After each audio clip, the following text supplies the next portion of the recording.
Assalamualaikum warahmatullahi wabarakatuh. Perkenalkan, nama saya Edwin Ramadansa, calon guru penggerak dari kelompok CGP 109.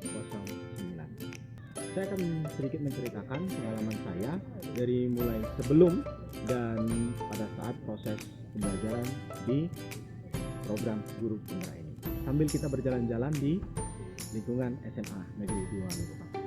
Let's go. Saya adalah seorang pendidik di SMA Negeri 2 Lubuk Pakam, yang mana tugas saya adalah sebagai pengajar mata pelajaran bimbingan teknologi informasi dan komunikasi.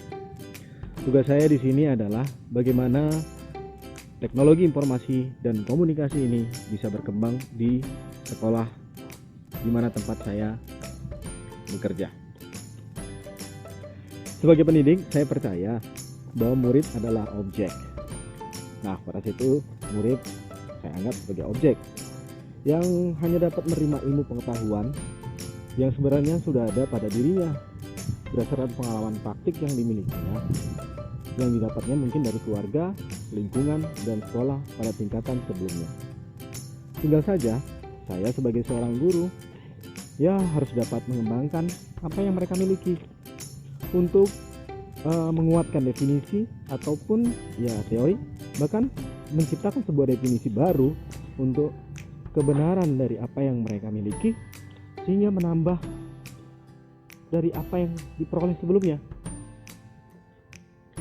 Belajar merupakan proses pengembangan cita-cita dalam mengemban hidup yang baik dari waktu ke waktu, sehingga kehidupan murid menjadi jauh lebih layak. Saya percaya bahwa tidak ada murid yang bodoh.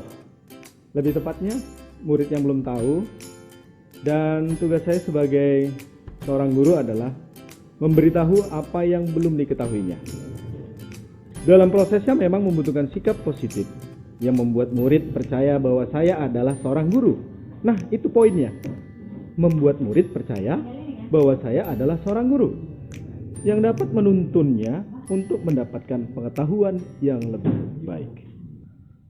Untuk menerapkan semua itu, kelas adalah wadah yang dapat menyalurkan pengetahuan dan menerapkan apa yang saya percayai dan diimplementasikan kepada murid. Menunjukkan sikap positif yang saya yakini segala apa yang saya lakukan adalah akan dilihat dan diperhatikan murid.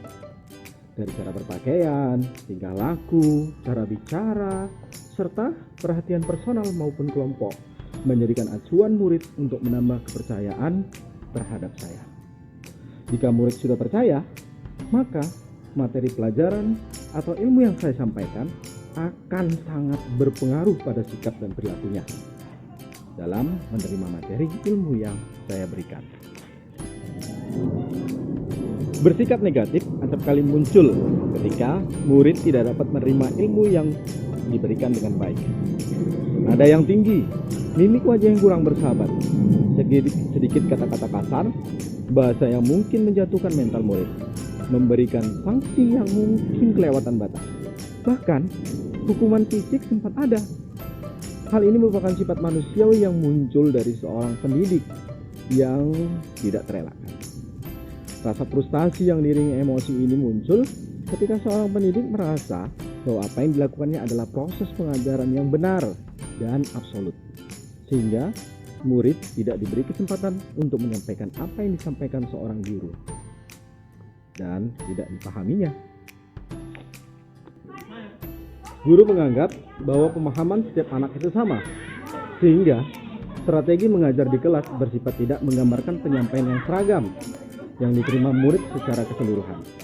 Maksudnya, bisa diilustrasikan bahwa setiap murid dianggap makanan pokoknya sama, yaitu nasi, padahal ada yang makan pokoknya jagung, sagu, ataupun bahkan daging. Tapi itu adalah gambaran sedikit hal negatif yang muncul karena motivasi guru yang begitu mulia. Harus konsep keilmuan yang diberikan kepada murid dapat tercapai dengan tujuan ilmu yang disampaikan sangat bermanfaat untuk murid. Setelah membaca, menelaah, serta berusaha memahami materi filosofi dasar pendidikan Ki Hajar Dewantoro melalui program guru penggerak, saya mulai mereview ulang apa yang sudah saya terapkan selama menjadi guru dan mulai menata ulang dari dasar.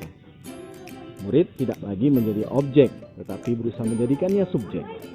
Cara dan strategi yang saya terapkan terhadap murid, perubahan harus segera dilakukan. Yang dimulai dari dasar, karena seyogyanya ketika bertambahnya pengetahuan kondisi murid dan lingkungan sekolah, hal inilah yang memposisikan diri saya sebagai seorang murid yang ingin berkembang dan memperbaiki pola pikir sehingga implementasinya dapat bermanfaat bagi diri dan profesi saya. Konsep dasar pemikiran KHD menambah wawasan saya terhadap pentingnya tumbuh kembang murid yang harus dituntun kodratnya yang ada pada anak-anak setinggi-tingginya sehingga mereka dapat selamat dan bahagia sebagai manusia dan anggota masyarakat dalam tumbuh lakunya hidup dan tumbuhnya kekuatan kodrat. Maka dalam hal ini saya berusaha untuk memahami masing-masing individu murid yang menjadi dasar strategi pembelajaran yang berpihak pada apa yang dimiliki anak. Tidak memaksakan ilmu yang harus dijalankan, tetapi lebih menghidupkan pengetahuan dan melihat bahwa murid itu adalah individu yang berbeda-beda. Sehingga cara menuntunnya juga berbeda pula, agar mereka dapat tumbuh sesuai dengan kodratnya.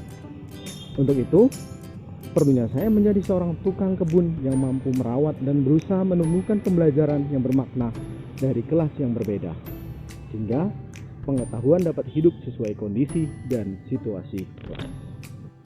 Agar semua itu dapat berjalan, maka saya harus menyiapkan peralatan yang sesuai dengan kondisi murid, menerapkan praktik-praktik baik yang menunjukkan olah cipta, rasa,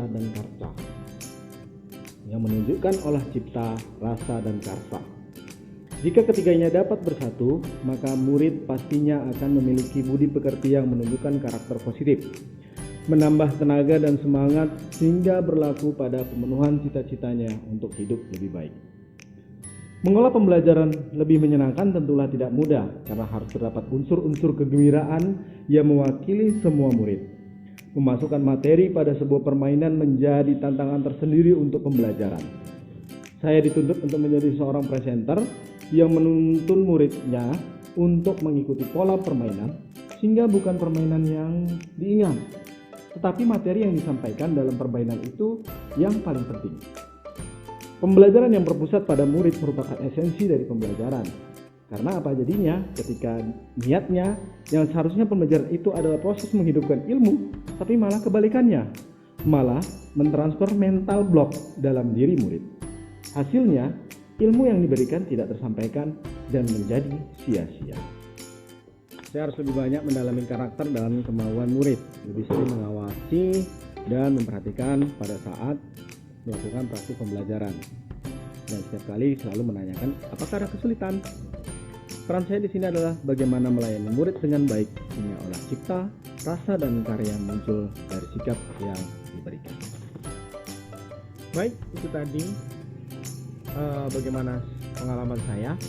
Semoga konsep ini dapat mendarah daging dalam cara saya menerapkan pengetahuan, karena pada prosesnya kondisi psikologi mental dan emosional acap kali menguasai atau masuk secara tiba-tiba pada saat pembelajaran.